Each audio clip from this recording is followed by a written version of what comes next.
What's up? I'm Jim. I run Quick Edge by company. Just gonna just do a couple stupid tutorial videos just because I feel like I don't have any friends. Anyway, today we're doing a one-color print for my friends in the Snipped for their St. Patrick's Day show at Mcgarveys in Altoona, Pennsylvania. Anyway, today just doing a one color on a green shirt. Trying to think. Oh, yeah, what I was gonna say is I already started this job, and like, if you're ever starting to stop a job, make sure you flood your screen before you stop, like, so your ink's like on there because it'll dry out. It is a motherfucker to get out. You're blasting shit, but you know what not.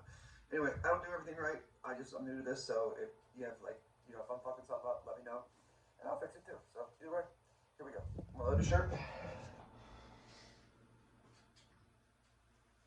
See the green.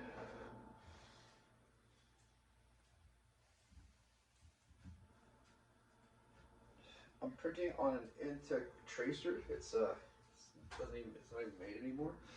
But Antec, in my eyes, probably the fucking best company out there as far as printing presses go. They're the bomb. Makes registration fucking super easy. They're heavy as all hell, but this machine's 40 some years old and it's still printing out shirts. So yeah, here we go. Flood. This is a pretty big image, so I'll show you when we're done here. So just make sure you get everything flooded and whatnot ready. And go.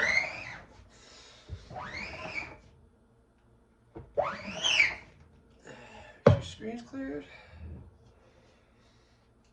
Ooh, that's what I'm doing. Like where this D is, make sure you get every little edge, or it doesn't look right.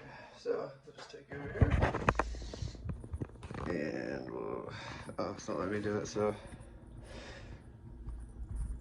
there it is. I'm trying to do this upside down. Sorry, but yeah, there it is. But it's good. So we'll dry it now and then go from there.